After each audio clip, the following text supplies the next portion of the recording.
El paso número 2 consiste en lo siguiente. Vamos a generar unas ecuaciones que nos dibujen unas líneas en nuestros diagramas para que puedan dibujarse. ¿Y cómo se calculan estas ecuaciones, o mejor dicho, estas funciones de fuerzas cortantes y momentos flexionantes?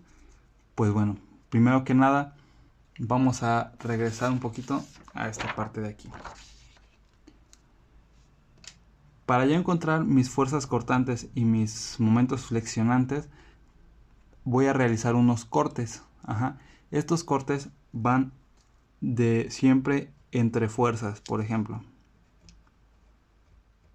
del punto A, que es este de aquí, al punto B, que es este de aquí, realizaríamos nuestro primer corte, que va a ser X1, no sabemos cuánto vale. Si nuestro problema dice que de aquí a aquí mide 5 metros, nuestro primer corte, que es X1, que está aquí, va a ser mayor que 0, pero menor que 5. Pero no sabemos cuánto vale, ¿ok? Mi siguiente corte, ¿cuál sería? Aquí donde está aplicada la carga puntual, tenemos otro cambio de fuerza, u otra fuerza aplicada sobre la viga, por lo tanto, requerimos hacer otro corte, que va a ser el corte X2. Si por ejemplo, aquí tenemos otros 2 metros, por decir algo, entonces este corte X2, que va a ir de 0, va a ser mayor que 0, pero va a ser menor que 5 más 2, 7. ¿Ok? Sí, así sucesivamente con lo siguiente. Aquí tenemos una fuerza distribuida, este va a ser el punto D. Vamos a suponer que aquí son otros 5 metros.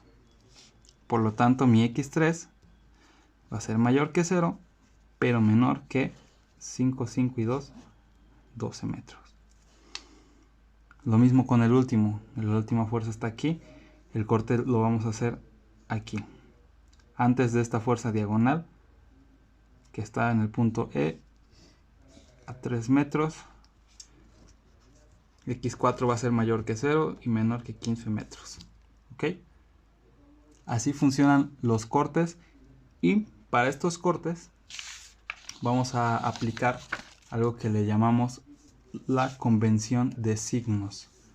La convención de signos va a responder a estas figuras que tenemos aquí. ¿En qué consiste esto? Quiere decir que si yo voy a hacer este corte aquí y voy a calcular en la dirección hacia la izquierda, quiere decir entonces que estoy usando esta de aquí. Y voy a calcular esta fuerza cortante que va hacia abajo y este momento que va en sentido positivo, que ya todos sabemos que cuando va en sentido contrario a las manecillas del reloj es negativo, es positivo, perdón. Cuando va en sentido contrario a las manecillas del reloj es positivo. Y si yo hiciera mi corte de aquí y empezara a calcular hacia este lado de acá, entonces mi fuerza cortante sería positiva y mi momento sería negativo. Y eso para todas las vigas se va a hacer igual. Entonces, vamos a realizar los cortes para esta viga que está aquí para que se entienda un poquito mejor. Bueno, el primer corte, como les decía, tiene que ser entre una fuerza y otra. Aquí tenemos la fuerza RA de 2.5 kN y aquí tenemos esta fuerza que baja de 5 kN. Entonces mi primer corte pues se va a realizar en esta parte de aquí. Y esta va a ser mi distancia X1. Entonces,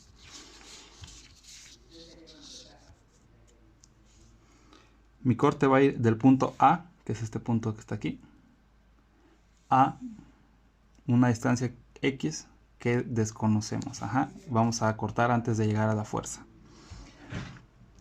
Entonces, como mi cálculo es de este lado y por lo que les explicaba de la convención de signos, vamos a dibujar aquí a la orillita un momento que baja, una fuerza cortante que baja, aquí, y un momento en dirección positiva. Entonces, para mi primer corte, que tiene una distancia X y una fuerza aquí, vamos a calcular la suma de fuerzas en Y.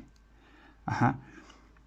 ¿Cuántas fuerzas en Y tenemos? Bueno, pues tenemos RA, que vale 2.5. Y como les explicaba, tenemos una fuerza cortante que baja, que no sabemos cuánto vale, entonces es menos V, igual a 0.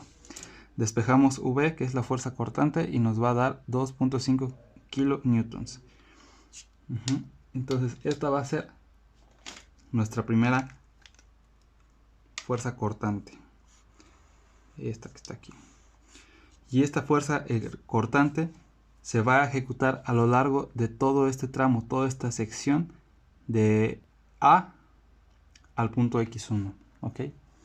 Ahora, respecto al corte que nosotros hicimos, voy a retirar la página de atrás para que no se confundan. Respecto al primer corte que hicimos, vamos a calcular los momentos a partir de aquí. Ajá. Entonces, mi primer momento, pues es este, que está, el momento positivo que tenemos ya por convención de signos. Ahora, de aquí a aquí tenemos una longitud X. Ajá. Que va pues en sentido negativo, ¿no? Y una fuerza positiva de 2.5. Despejamos, esto nos va a dar 2.5x negativo, la pasamos al otro lado y nos va a dar que el momento aquí va a ser igual a 2.5x, perdón. Y ya, las guardamos. Ahora, realizamos el siguiente corte. ¿Cómo se realiza el siguiente corte? Igual, vamos a buscar la manera de que quede entre una y otra fuerza.